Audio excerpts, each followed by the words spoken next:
Have you ever wondered how a massive, super complex Arma 3 multiplayer mission safely synchronizes all its intricate scripts right at startup? I mean, without the whole thing instantly breaking? Well, welcome to this explainer. Today, we're zeroing in on the exact software architecture that brings a dynamic world to life. We'll be using the Altis Mercenary Company, or AMC for short, as our main case study. We're going to look at exactly how this specific scenario bootstraps its environment completely from scratch, figuring out how it safely assigns the right rules to the right machines at exactly the right time. Okay, let's dive into this. Here's our exact roadmap for today. We're going to cover this technical journey through a strict 3-file structure. First, the bootstrapping blueprint, then setting rules with description.sqf. Next, campaign authority via initServer.sqf. After that, client setup with initPlayerLocal.sqf. And finally, a seamless multiplayer handshake. Section 1. The bootstrapping blueprint.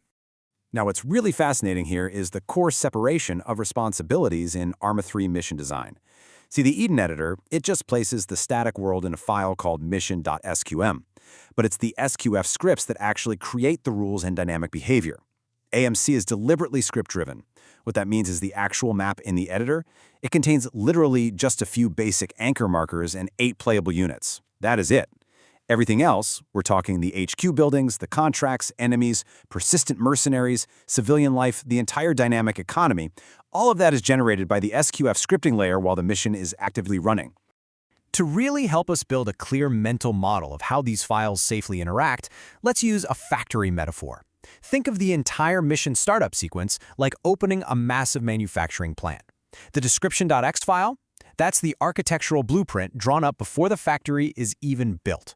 The server is the factory manager, the boss, who shows up first to turn on the lights, count the money, and set up the assembly line. And the client, meaning you, the player, is the worker standing outside in the cold, just waiting for the green light from the manager before you can actually step inside and start using the tools. Moving right along to Section 2, Setting Rules with Description.ext. Let's take a look at that blueprint. So, entering phase 1 of our startup sequence, we have description.ext. This is a configuration file parsed by the game engine before the mission even begins running. You know, it's not your ordinary runtime SQF. It handles absolutely crucial core responsibilities, like configuring multiplayer and respawn settings. A vital, incredibly defensive detail here is setting disabled AI equal to 0. This is super specific but vitally important for AMC because it actually allows unused playable multiplayer slots to remain in the game as AI contractors. Oh, and it also registers all of our custom SQF scripts in the engine through CfgFunctions using the tag AMC. And this brilliantly illustrates how the blueprint speaks to the server later on. The description.ext file defines the lobby parameters that you see before you launch into the map, but under the hood, the specific order of these entries is converted into an array called params array. So index 0 becomes starting money, index 1 becomes enemy strength, and so on. The exact order in this blueprint directly controls the lobby options that the server manager will parse to set up the game state. It's like a giant puzzle perfectly locking into place. Section 3, Campaign Authority via initServer.sqf. Let's meet the manager. Shifting our narrative over to phase 2, the boss machine takes control. This is the campaign authority. It completely owns the economy, the AI, the sectors, the motor pool, the campaign save data, really the whole shebang. Now, I want to clear up a very common Arma 3 point of confusion right here. The initServer.sqf file runs exactly the same whether it's a headless dedicated server sitting in some data center with zero-player UI, or a listen server where the host is just playing directly with friends on their own PC. For both of these scenarios, the engine variable isServer is true, so this initialization file will definitely run. So, what does the server actually do when it starts up? Well, it triggers the top-level bootstrap process, handled by a custom function called AMC_FNC_initCampaign. It's a completely sequential factory setup. Step 1, it reads those lobby parameters we just talked about. Step 2, it loads the persistent save state from previous sessions or just creates a fresh one. Step 3, it publishes global variables so the rest of the network can actually see the campaign state. And Step 4, it physically builds the HQ out of vanilla objects and restores the AI roster. Boom. The factory is officially open and populated. Section 4, Client Setup with initPlayerLocal.sqf. The workers have arrived.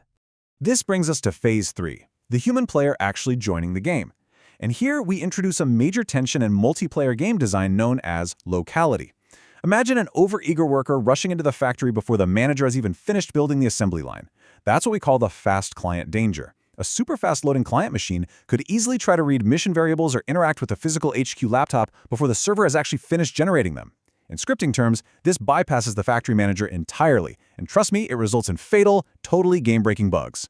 So, the crucial point is this exact line of defensive programming right here. Wait until AMC campaign ready. This tiny snippet of code inside initPlayerLocal.sqf is the essential handshake that safely resolves the tension of locality. It strictly commands the client machine to pause all of its local initialization until the server officially flips the green light variable. Basically, no worker can start working until the boss says the factory is ready. Once that green light is given, what does the client machine actually handle? Well, the client is strictly responsible for things local to that specific player. It handles client-only presentation, like cinematic briefings and UI overlays. It runs a scheduled watcher to attach local add-action interaction menus to the HQ laptop object, and, very importantly, it restores the player's personal kit from their local profile namespace.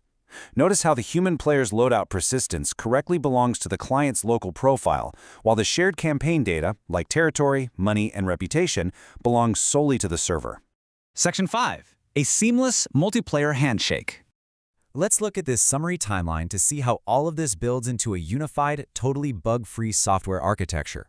It perfectly illustrates chronological locality. Pre-game, the description.ext parses our fundamental rules and options. Then, on server start, initServer.sqf does all the heavy lifting, loading save files, creating global variables, and generating the physical world. Finally, upon client join, initPlayerLocal.sqf patiently waits for the server's permission before spinning up the human player's interface and personal loadout. It's an incredibly smooth handshake. You know, understanding which machine owns which piece of logic is probably the single most important lesson in Arma 3 scripting. Once these concepts finally click, you realize it's not just a collection of strange exceptions, but a highly logical, distributed game environment. With these strict locality rules and this three-step blueprint in mind, how will you architect the initialization of your next complex multiplayer project? Thank you so much for exploring the mechanics of scenario design with me on this explainer. Keep learning, and I'll see you next time.